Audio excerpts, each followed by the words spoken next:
Hello बेटों, कैसे हैं आप लोग? बढ़िया। तो बेटा आज हम एक नए सब्जेक्ट की एंट्री लेने जा रहे हैं हम लोग अपने चैनल में, जिसका नाम है फिजिक्स। क्लास 12th 11th सबको, पर हम आज 12th की स्टार्टिंग करेंगे। और बेटा हमने स्टार्टिंग ही चैप्टर 4 से करी है, जिसका नाम है मैग्नेटिक इफेक्ट ऑफ करंट। ठीक है। प्लस बेटा हम अपने चैनल में मैक्सिमम जितने भी क्लास 12 रिलेटेड वीडियोस हैं फिजिक्स केमिस्ट्री के, वो हम लोग टॉपिक वाइज लाएंगे ताकि आपको कोई भी डाउट ना हो। ओके बेटा, और आप कंप्लीट उसके बारे में जानकारी ले पाएँ बिना कोई दिक्कत के। दिक्कत हो तो हमारा डिस्क्रिप्शन बॉक्स और कमेंट बॉक्स दोनों खुला हुआ है, आप वहाँ से हमको कॉन्टेक्ट कर सकते हैं। चलते हैं बेटा, तो वीडियो को हम स्टार्टिंग करते हैं आज मैग्नेटिक इफेक्ट ऑफ करंट, बिना समय गवाए हुए। तो मैग्नेटिक इफेक्ट ऑफ करंट में हम लोग पढ़ेंगे, सबसे पहले जानेंगे बेटा इंट्रोडक्शन क्या है मैग्नेटिक इफेक्ट ऑफ करंट का। उसके बाद जानेंगे ओरेस्टर लॉ, उसके बाद जानेंगे इफेक्ट ऑफ करंट, और उसके बाद बेटा जानेंगे most importantly Biot Savart law. बेटा सबसे ज़्यादा इंपॉर्टेंट यही है, इसी पे हम लोग ज़्यादा फोकस करेंगे। स्टार्ट करते हैं हम लोग, चलिए। तो मैग्नेटिक इफेक्ट ऑफ करंट में इंट्रोडक्शन में चले हम लोग, तो आखिर मैग्नेटिक इफेक्ट ऑफ करंट होता क्या है? तो जस्ट नाम से ही पता चलता है बेटा कि जब भी किसी कंडक्टर में से, ठीक है, जब भी किसी कंडक्टर में से करंट फ्लो करे, यानी कि इलेक्ट्रिसिटी फ्लो करे, तो उस कंडक्टर के चारों तरफ क्या प्रोड्यूस होगा? मैग्नेटिक इफेक्ट प्रोड्यूस होगा। क्या होगा? मैग्नेटिक इफेक्ट प्रोड्यूस होगा, और उसी को कहते हैं हम लोग मैग्नेटिक इफेक्ट ऑफ करंट। ठीक है बेटा, चलिए। अब इसके इंट्रोडक्शन की जो मेन पोर्शन है उस पर अगर हम चलें, तो यहां पे सबसे पहले हमको जानना है इफेक्ट ऑफ करंट। ये इफेक्ट ऑफ करंट क्या होता है? मैंने सबसे पहले इसे मेंशन करने की जरूरत इसलिए समझी बेटा, क्योंकि हमने क्या पढ़ रहे हैं इसके अंदर। हमारा चैप्टर का नाम ही है इफेक्ट ऑफ करंट। ठीक है, यानी कि करंट से होने वाले इफेक्ट को ही हम इस चैप्टर के अंदर पढ़ रहे हैं, और उसमें मोस्ट स्पेसिफिकली अगर बात करें तो हम मैग्नेटिक इफेक्ट को पढ़ रहे हैं। तो इस वजह से हमें यह भी जानना आवश्यक है कि इफेक्ट ऑफ करंट होते कौन कौन से हैं। वैसे तो इन टॉपिक्स को हमने छोटे क्लासेस में कवर करा है, लेकिन अभी हम लोग शुरुआत कर रहे हैं, तो इसे भी जानना बहुत ही आवश्यक है बेटा आपके लिए। जैसे इफेक्ट ऑफ करंट को मेनली हम लोगों ने बच्चे 3 पार्ट में डिवाइड किया है। कौन कौन सा? एक है आपका मैग्नेटिक इफेक्ट, जिसके जो आपके सामने दिख रहा है। दूसरा है आपका हीटिंग इफेक्ट, और तीसरा है आपका केमिकल इफेक्ट। ठीक है बेटा, तो टोटल 3 तरह के इफेक्ट हैं, जिसमें से एक इफेक्ट आपके सामने यहां पे मेंशन है। बाकी 2 इफेक्ट के बारे में भी हम लोग डिस्कशन करेंगे। और हीटिंग इफेक्ट तो आप लोग, और केमिकल इफेक्ट तो समझते ही होंगे। हीटिंग इफेक्ट है कि जब भी किसी कंडक्टर से करंट पास करे तो उसमें हीट प्रोड्यूस हो, उसे कहते हैं हीटिंग इफेक्ट। और जब भी किसी केमिकल से हम लोग करंट पास करें और उसमें वेरियस फिनोमेना हो, जैसे कि इलेक्ट्रोकेमिस्ट्री में होता है बेटा, क्या होता है? इलेक्ट्रोलिसिस होती है, इलेक्ट्रोप्लेटिंग होती है, गैल्वेनाइजेशन होता है, इम्प्योरिटी टेस्टिंग होती है, प्यूरिफिकेशन होता है। तो बहुत सारे प्रोसेस हैं बेटा जो केमिकल इफेक्ट में आते हैं इलेक्ट्रिक के वजह से। तो ये था बेटा इफेक्ट ऑफ करंट, जिसमें से हमको सबसे मेन पढ़ना है मैग्नेटिक इफेक्ट, इसलिए हमने इफेक्ट ऑफ करंट को पहले ही उसको कवर कर दिया। ठीक है, अब इफेक्ट ऑफ करंट की अगर बात करें तो हम मैग्नेटिक की बात कर रहे हैं, तो मैग्नेटिक में हम क्या करेंगे बेटा? इंट्रो करेंगे। चलिए स्टार्ट करते हैं बेटा इंट्रो। तो अगर आप इंट्रोडक्शन को गौर करो बेटा, ठीक है, आप इंट्रोडक्शन को गौर करो, तो इंट्रो में है क्या? तो इंट्रो में है कि जब भी किसी कंडक्टर से, ठीक है बेटा, जब भी किसी कंडक्टर से करंट मूव करे तो उसके चारों तरफ क्या प्रोड्यूस होता है? मैग्नेटिक इफेक्ट प्रोड्यूस होता है। क्या होता है? मैग्नेटिक इफेक्ट प्रोड्यूस होता है। तो इसी को कहते हैं हम लोग मैग्नेटिक इफेक्ट ऑफ करंट। अब इसके पीछे एक छोटी सी कहानी है बेटा, मैं आपको सुनाता हूं। तो कंडीशन था क्या?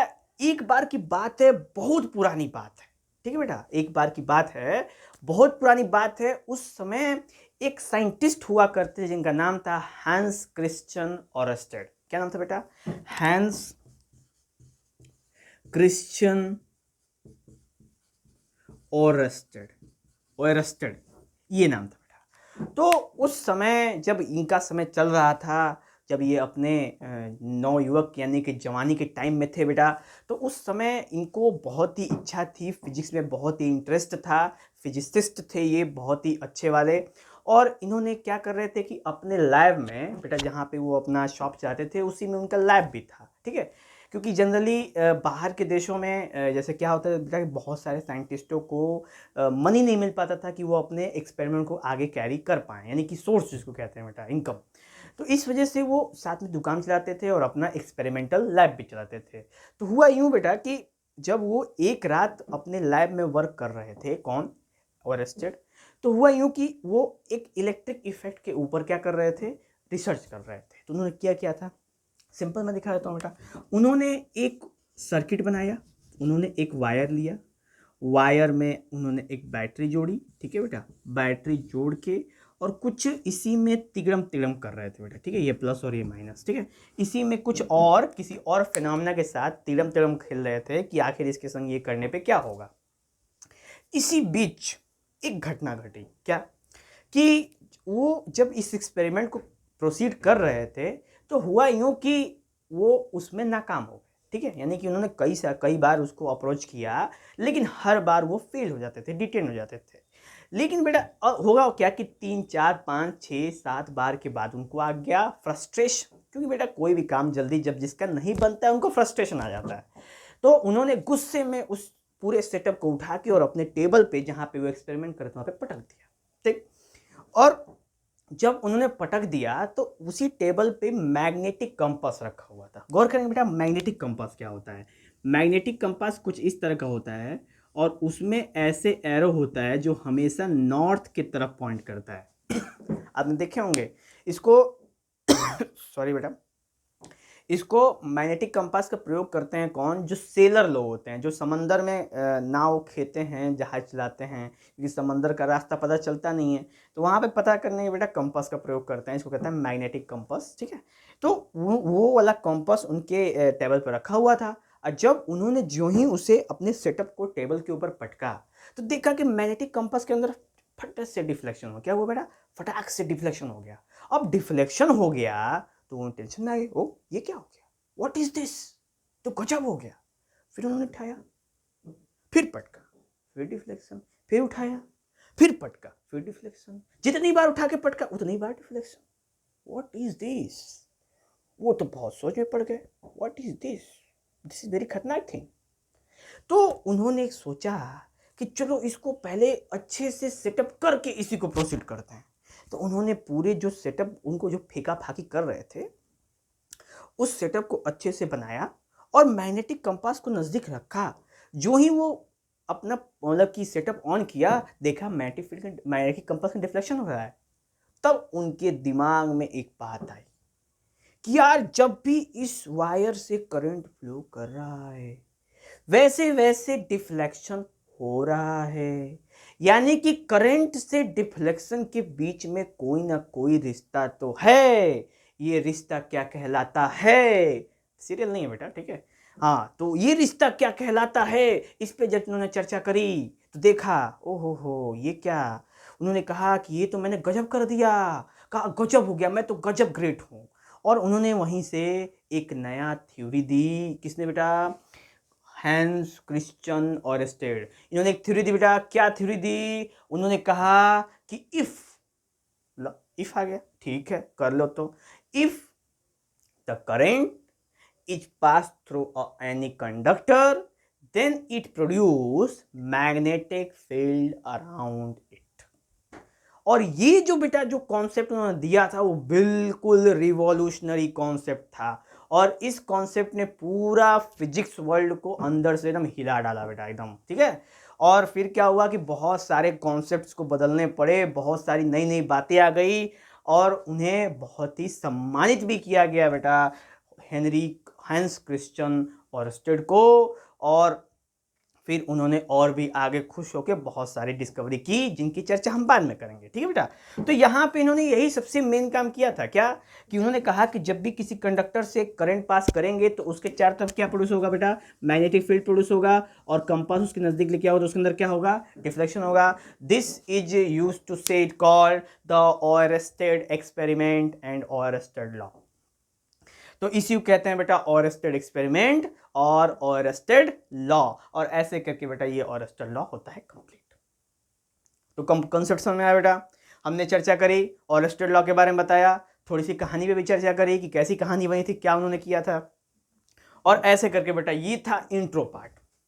यानी मैग्नेटिक इफेक्ट ऑफ करंट की शुरुआत बेटा सबसे पहले यहीं से होती है। किसने करी है? श्री गणेश करा है, हांस क्रिश्चियन ऑरेस्टेड ने बेटा। इन्होंने ही सबसे पहले श्री गणेश करा, और करने के बाद उन्होंने बताया कि पूरे इफेक्ट जो होते हैं ये सब कुछ मैग्नेट का जो प्रॉपर्टी है वो इलेक्ट्रिसिटी पे डिपेंड करती है, इसीलिए इफेक्ट ऑफ करंट पे भी इसको कवर करते हैं।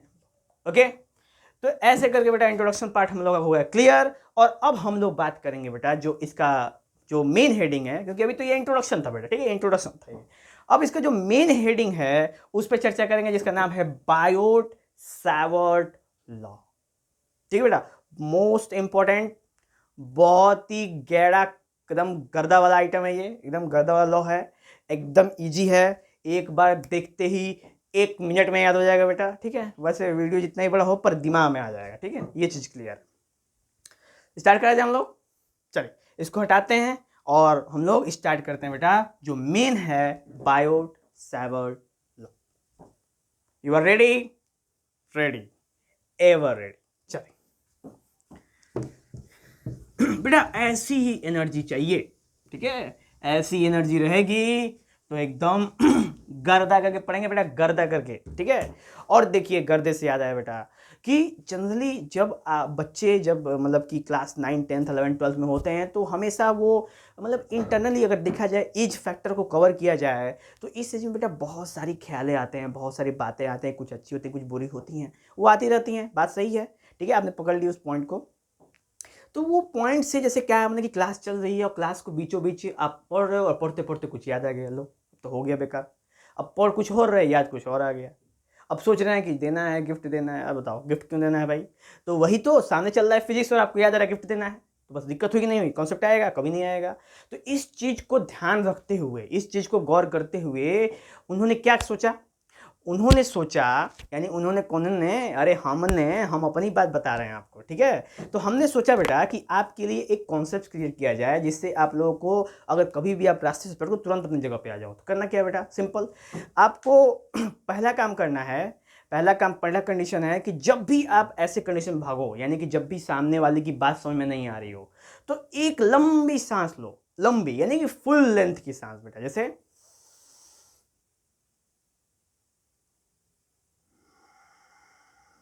फिर छोड़ो धीरे धीरे धीरे, लंबी सांस लो,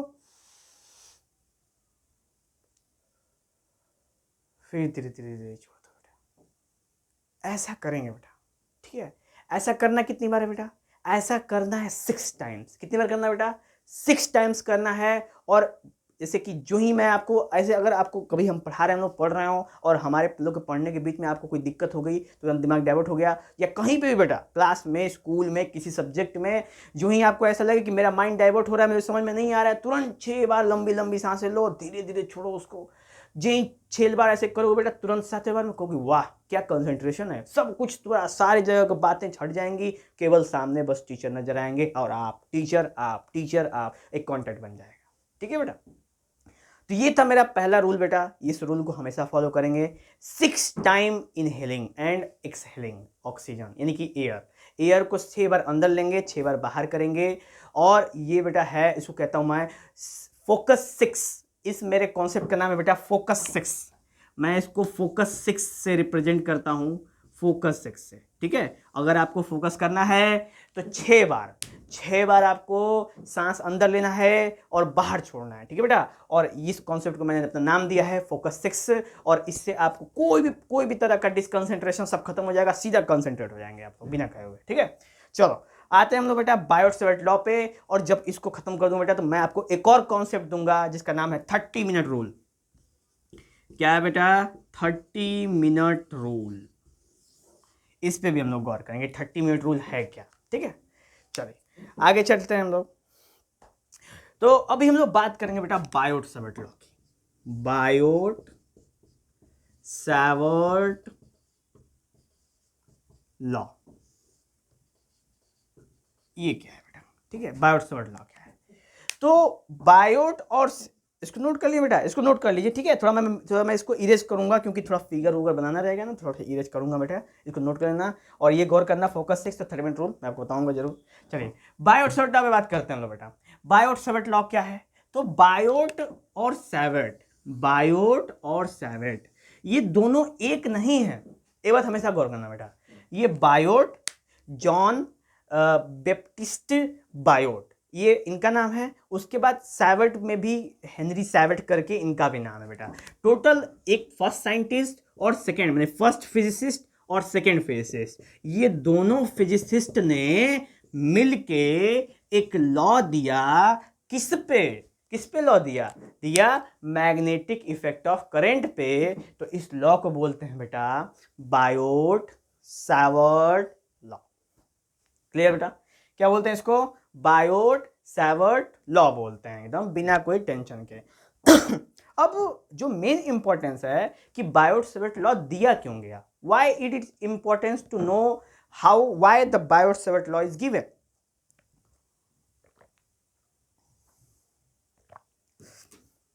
तो आते हैं बेटा, दिया इसलिए गया था, किस लिए दिया गया था, तो दिया इसलिए गया, बायोट सावर्ट ने रिसर्च करी और देखा कि हेनरी ने क्या बोला है। सिंपल, हेनरी के बाद लॉ बेसिस बेटा, ठीक है, ये हेनरी लॉ का अपग्रेडेड फॉर्म है। अगर आपसे बोले कि बायोट सावर्ट लॉ की एक क्वालिटी बताओ तो आप क्या बोलेंगे बेटा, कहेंगे सर जो हेनरी ने लॉ दिया था ना उसी लॉ का एक अपग्रेडेड फॉर्म है बायोट सावर्ट लॉ, बिना कोई टेंशन के, ठीक है।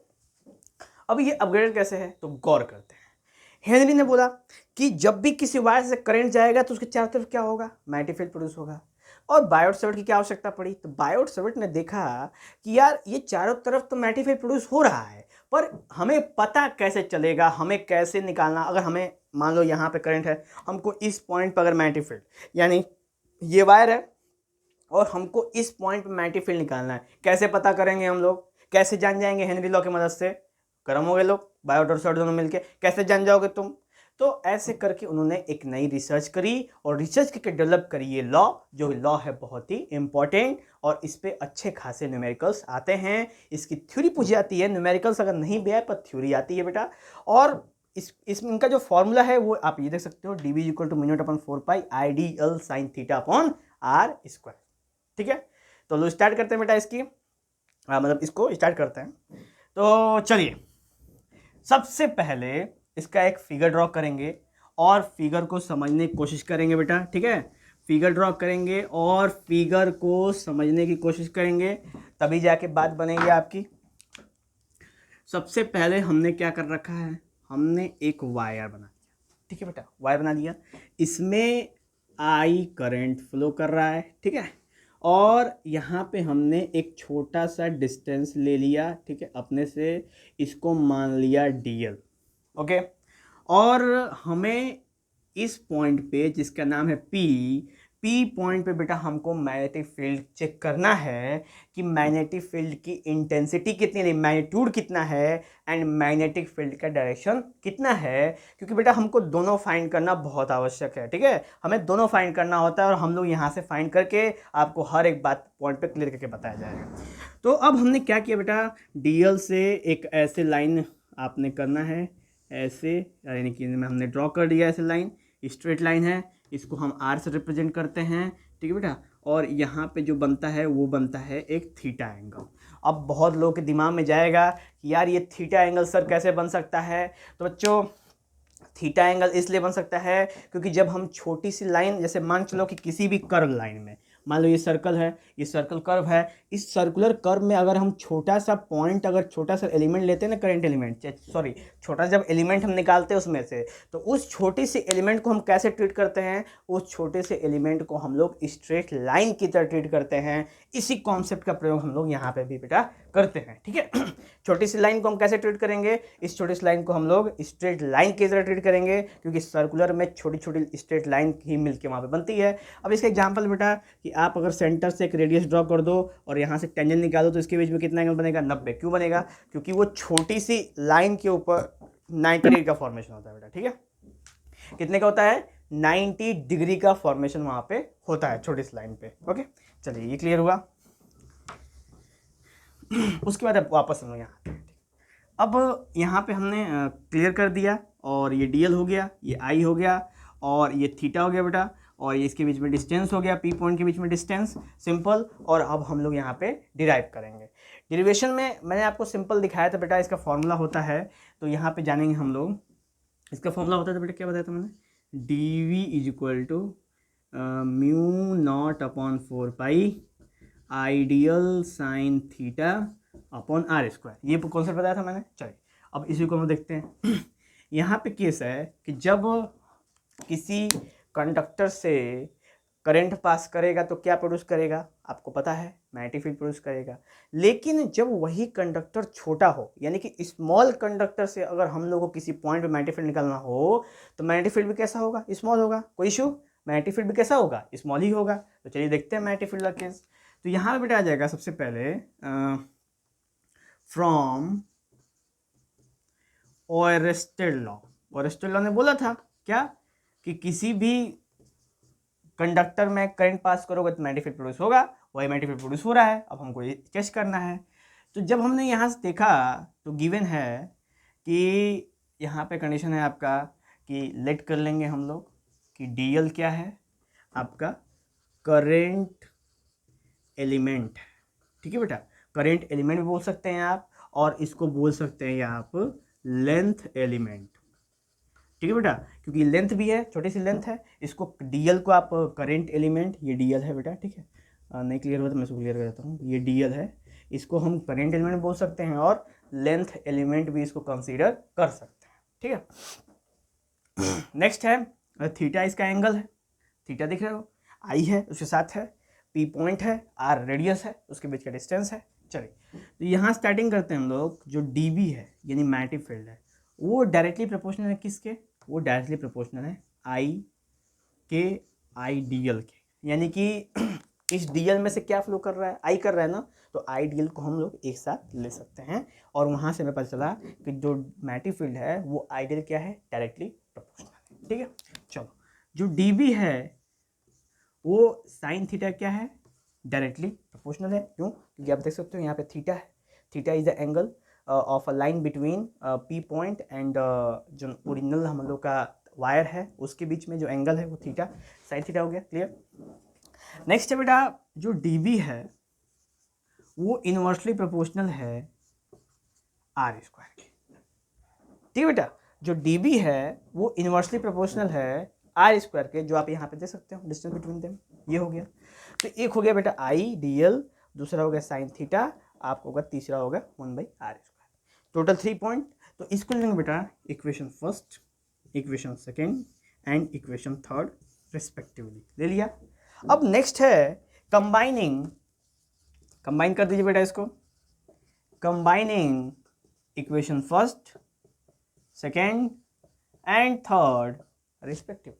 कंबाइन कर दीजिए इसको बेटा, क्या होगा, D B directly proportional to ideal sine theta upon are square. ये कैसा आ गया। नेक्स्ट, जब प्रोपोर्शनल साइन हटेगा बेटा तो एक कांस्टेंट आता है, क्या आता है, कांस्टेंट आता है। तो क्या होगा कांस्टेंट, तो d B is equal to k ideal sine theta upon are square. ये कंडीशन हो गया बेटा, आखिरी में आ गई ये कंडीशन।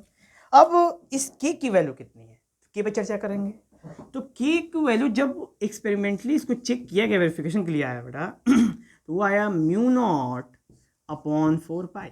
कितना है बेटा, mu not upon 4 pi metre per ampere. ठीक है, तो ये है बेटा के की unit, mu not upon 4 pi is equal to 10⁻⁷। ठीक है, अब इसकी वैल्यू बेटा उठा के हम के की जगह पर रख देंगे। ठीक है, तो यहाँ पे नेक्स्ट लाइन में बेटा हो जाएगा हमारे सामने कि D B is equal to mu not upon 4 pi ideal sine theta upon are square. और ये है बेटा हमारा रिजल्टेंट आंसर, यानी रिजल्टेंट सॉल्यूशन, जो कि हमने यहाँ पे स्टार्टिंग आपके सामने करके रखी थी जहाँ पे, तो वो हम लोगों ने डिराइव करके ला दिया। ये है बेटा आपका बायोट-सैवर्ट लॉ का मैग्नेटिक फील्ड निकालने की फॉर्मूला।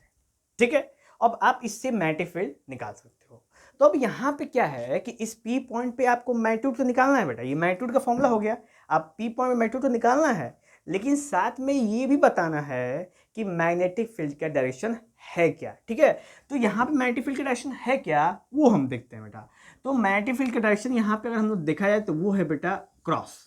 अब ये क्रॉस क्या होता है उस पर भी चर्चा करते हैं बेटा। ठीक है, तो ये अगर प्लेन है बेटा, ठीक है, ये हमारा बोर्ड एक प्लेन है, तो अगर magnetic field into the plane जाएगा बेटा, ठीक है, अगर मैग्नेटिक फील्ड का जो डायरेक्शन है वो अगर प्लेन के अंदर जा रहा है तो उस केस में हम क्रॉस से दिखाते हैं, क्रॉस कर देते हैं वहां पे, तो पता चलता है कि मैग्नेटिक फील्ड प्लेन के अंदर जा रहा है। और अगर मैग्नेटिक फील्ड प्लेन से बाहर आ रहा है, यानी कि ऐसे निकलेगा बेटा अगर मैग्नेटिक फील्ड, तो उस समय हम वहां पे किससे दिखाते हैं, हम लोग एक डॉट से दिखाते हैं। तो ये जानकारी होनी आवश्यक है कि क्रॉस है तो इसका मतलब magnetic field inside the plane, और डॉट है तो इसका मतलब magnetic field outside the plane. ये कॉन्सेप्ट है बेटा, और हमारे सामने ये मैग्नीट्यूड निकल गया। अब डायरेक्शन निकालने के लिए हमें वेक्टर फॉर्म की आवश्यकता पड़ेगी। ठीक है बेटा, क्योंकि हमेशा आप याद रखिए कि कभी भी किसी भी क्वांटिटी का अगर डायरेक्शन निकालना है आपको तो उसका वेक्टर फॉर्म होना बहुत आवश्यक है, क्योंकि अगर वेक्टर फॉर्म नहीं होगा तो उसके डायरेक्शन पता चलेगा कैसे, क्योंकि वेक्टर का मतलब ही होता है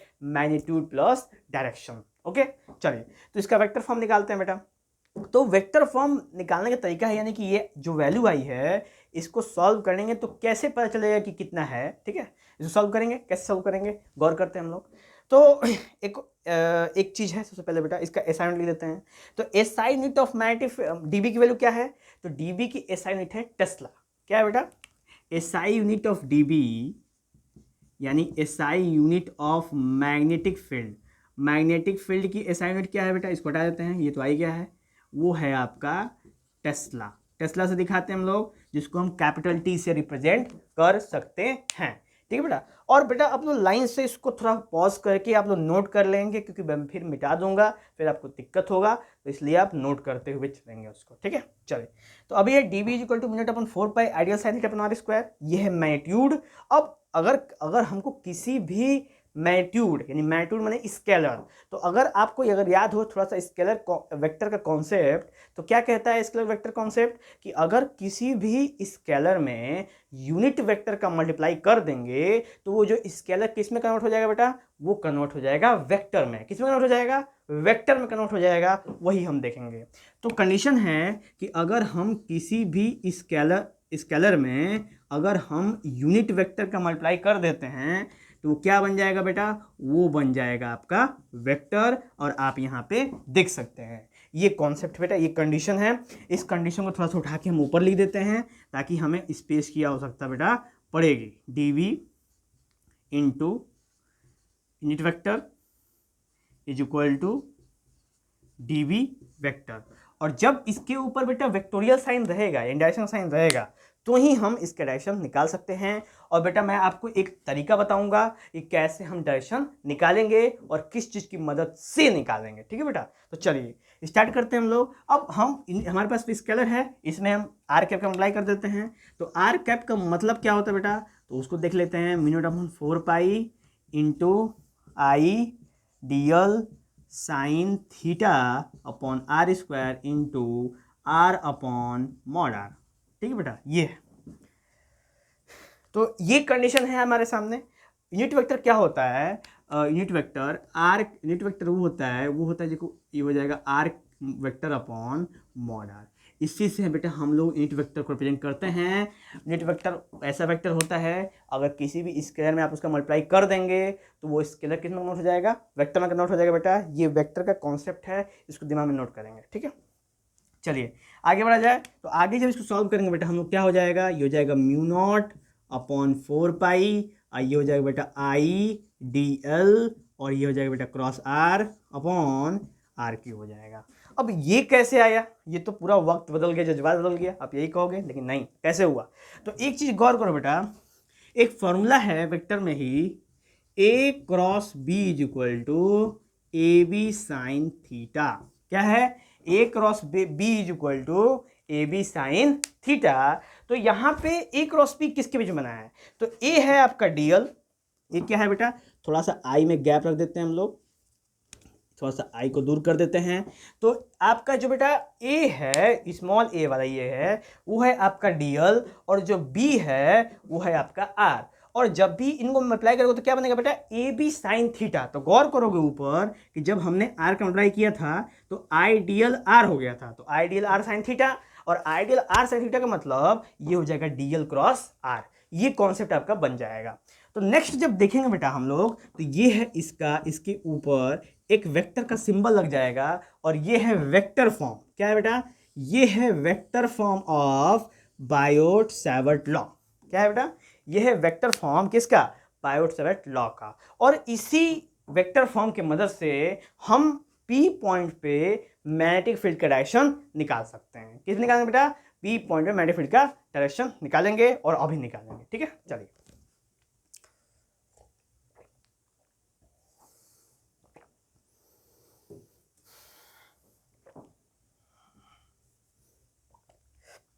निकालते हैं।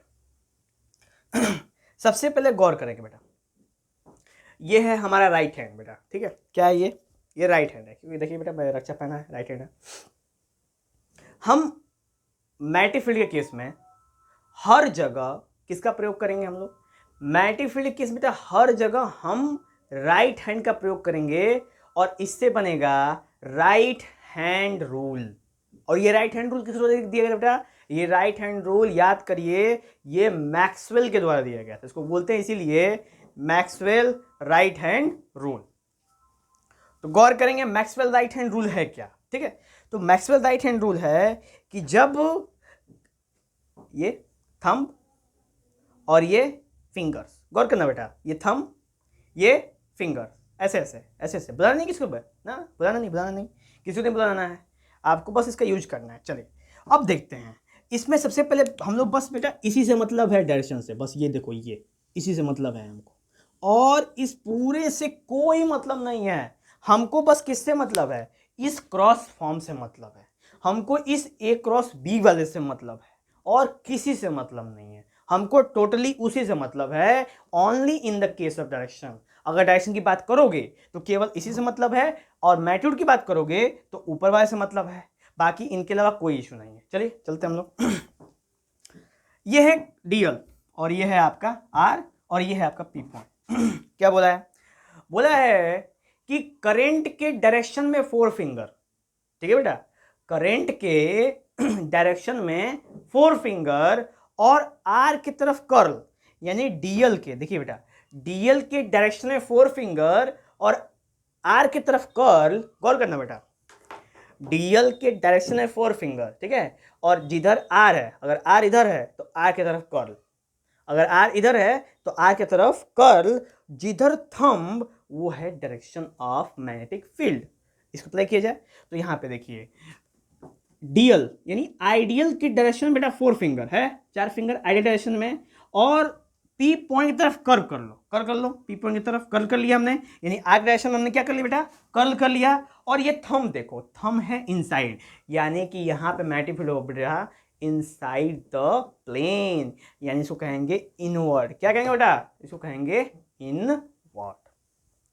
बोलिए कोई दिक्कत बेटा, आई का भी गौर करना पड़ेगा, ठीक है, कि आई किस डायरेक्शन में जा रहा है। अगर आई नीचे जा रहा है, जस्ट सपोज कि अगर आई नीचे जा रहा है, तो अब क्या करेंगे हम लोग कि आइडियल के डायरेक्शन में 4 फिंगर बेटा, आइडियल डायरेक्शन में 4 फिंगर और आर की तरफ कर्ल। अब देखो ये थंब कहाँ आ रहा है, ये थंब आ रहा है आउटवर्ड, यानी इस केस में अगर डायरेक्शन आपने उल्टा कर दिया करंट का, तो डायरेक्शन में चेंज हो जाता है, एकदम बिल्कुल कंप्लीटली चेंज हो जाता है। और यही सबसे इंपॉर्टेंट बात है बेटा डायरेक्शन की। और एक चीज हमेशा गौर करना बेटा कि हमेशा राइट हैंड प्रयोग करना, क्योंकि हम लोग क्या करते हैं ना, राइट हैंड बोल के लेफ्ट हैंड उठा देते हैं। बताओ, गजब के बलट लोग हैं। हम बात करेंगे राइट हैंड का, लेफ्ट हैंड उठा के इसी से करने लगेंगे। ऐसे ही मेरे क्लास में बेटा एक दिन हम पढ़ा रहे थे बायोट सावर्ट लॉ, उस दिन मैंने बोला राइट हैंड, सब लेफ्ट हैंड उठा के सर एकदम आ रहा है। बताओ बैले हैं सभी, तो कैसे आएगा वो, नहीं आएगा ना। तो क्या है वो, हमें राइट हैंड लेना है, राइट हैंड थंब रूल लगाना है, राइट हैंड थंब रूल, अंगूठा ठेंगा दिखावे के हमनी के, ठीक है, समझ में आया। तो डी डायरेक्शन में, आइडियल डायरेक्शन में 4 फिंगर और आर की तरफ कर्ल, और जिधर ये दे देगा बेटा उधर हो जाएगा हमारा मैग्नेटिक फील्ड। बोलिए कोई दिक्कत, कोई इशू बेटा। तो ये है बेटा हमारा मैग्नीट्यूड और ये है बेटा हम लोग का डायरेक्शन। ठीक है, तो डायरेक्शन हमने पता करा। डायरेक्शन निकालने का सबसे मेन चीज क्या है हमारे पास, वो है dl क्रॉस r, जो साइड में आई को गौर करते हुए, यानी dl और r ही हमारा सबसे इंपॉर्टेंट है। आई को बेसिक तौर पे हम जब मानेंगे तब से, तो dl क्रॉस r को आप वहां पे dl के डायरेक्शन में 4 फिंगर ले जाएंगे, r की तरफ कर्ल कर लेंगे, जिधर थंब दे देगा उधर आपका मैग्नेटिक फील्ड, डी डायरेक्शन में 4 फिंगर ले जाएंगे, जिधर r होगा उधर आपका मैग्नेटिक फील्ड होगा। तो ऐसे करके बेटा ये था आपका मैग्नेटिक इफेक्ट ऑफ करंट का जो सबसे इंपॉर्टेंट पहला टॉपिक है, वो है बायोट-सावर्ट लॉ। और अगर आपसे पूछे कि बायोट-सावर्ट लॉ क्या है तो क्या बोलेंगे, it is a upgraded form of Oersted law which is use to find the क्या बताइए, which is use to find, बोलो अगवा यार, अगवा बोलो, which is use to find the magnetic field at any point. ठीक है, यानी कि हम ओरेस्टर लॉ में मैग्नेटिक फील्ड किसी पॉइंट पर नहीं निकाल सकते, लेकिन बायोट-सावर्ट लॉ की मदद से हम मैग्नेटिक फील्ड किसी भी पॉइंट पे वहां के आसपास इधर उधर ऊपर नीचे निकाल सकते हैं। ये फ्रीडम हमें देता है बेटा बायोट-सावर्ट लॉ। बोलिए कोई दिक्कत? कोई दिक्कत नहीं। अब कुछ केसेस हैं बेटा, ठीक है, कुछ केसेस हैं, कर लेते हैं, देखते हैं कौन जीतता है। ठीक है, तो वो केसेस हैं, जगह तो मैंने सारा भर दिया बेटा। अच्छा चलो जगह छोड़ा मैंने थोड़ा सा, ये अब हम यहाँ पे उपयोगिता किया जाएगा। ठीक बेटा, हम लोग यहाँ पे अपनी कलाकारी दिखाएंगे। चलिए अब केसेस की बात करो बेटा, तो केसेस फर्स्ट है if theta is equal to 0 degree. अगर थीटा 0 है बेटा, ठीक है, अगर गौर करो कि ये जो आर है और थीटा है, मतलब कि ये जो मैग्नेटिक फील्ड के वायर है, अगर इलेक्ट्रिक करंट वायर है जो, उसके बीच में अगर एंगल 0 हो जाए, एंगल 0 करने का मतलब कि ये वाला जो आइटम है, ये जो पी पॉइंट है, वो ऑन द वायर आ जाए, यानी वायर के ऊपर हो जाए। तो अगर वो वायर के ऊपर हो जाएगा, जैसे ये वायर है और थीटा इक्वल टू 0 का मतलब वो जिस पॉइंट पे चेक करना है वो पॉइंट वायर पे ही है, उस केस में साइन 0 की वैल्यू हो जाती है बेटा 0, और यहां पे हो जाएगा dB इज इक्वल टू 0 हो जाएगा। और उसमें नेक्स्ट में क्या होगा कि अगर when theta is equal to 90, यानी जब थीटा इज इक्वल टू 90 हो जाएगा बेटा, इस फॉर्मूले में dB is equal to mu not upon 4 pi ideal sine theta upon are square, यानी इस फॉर्मूले में बेटा अगर theta is equal to sine theta पे 90 रख दोगे तो उस केस में जो dB की वैल्यू होगी बेटा वो सबसे मैक्सिमम हमको मिलेगी। तो ये कॉन्सेप्ट था बेटा हमारा दोनों केसेस में, यानी ये तो case when theta equal to 0 हो जाएगा, when theta equal to 90 it is maximum.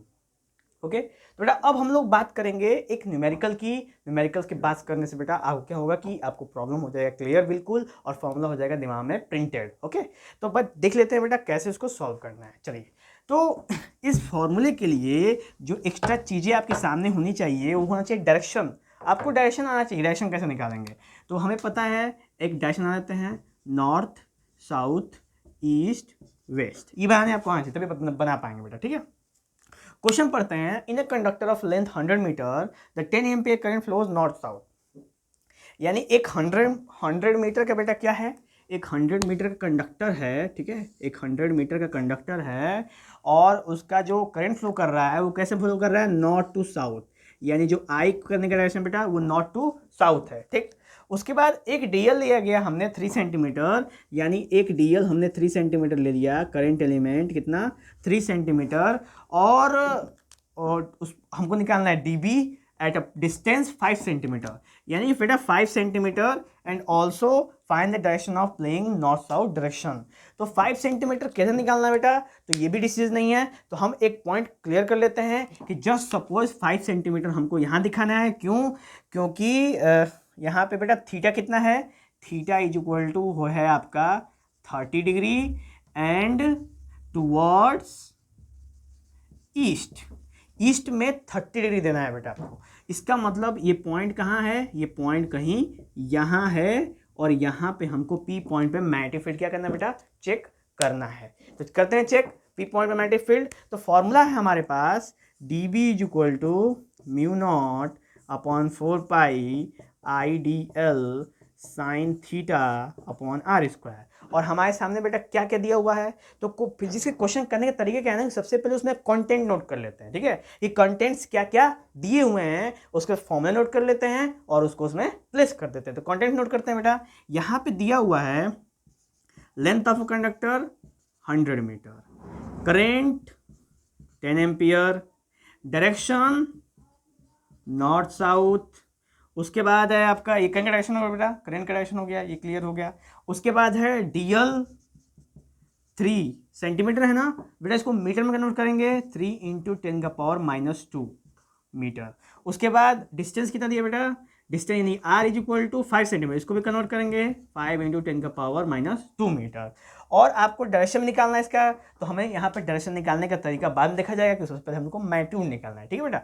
और जो डायरेक्शन है वो किस डायरेक्शन में है, वो है ईस्ट में, ठीक है बेटा। जो आर की वैल्यू है, आर किस डायरेक्शन में है, आर हमें ईस्ट में मेंशन है। तो ये सारे कंटेंट्स आपके सामने यहाँ पे आ गए हैं, सबसे पहले फिगर, उसके बाद कंटेंट्स, उसके बाद फॉर्मूले और उसके बाद उसके अंदर प्लेसिंग। ये तरीका होता है बेटा उसके अंदर पुट करने का। तो नेक्स्ट हो जाएगा dB इज इक्वल टू, इसकी वैल्यू होती है 10⁻⁻7 इंटू आई की वैल्यू 10, dl की वैल्यू हो जाएगी बेटा 3 इंटू 10⁻⁻2 और आपका साइन 30 हो जाएगा बेटा 1/2 और पूरे का अपॉन, और ये हो जाएगा बेटा आर स्क्वायर यानी कि 5 इंटू 10⁻⁻2 का हो जाएगा बेटा यहाँ पे स्क्वायर, ठीक है।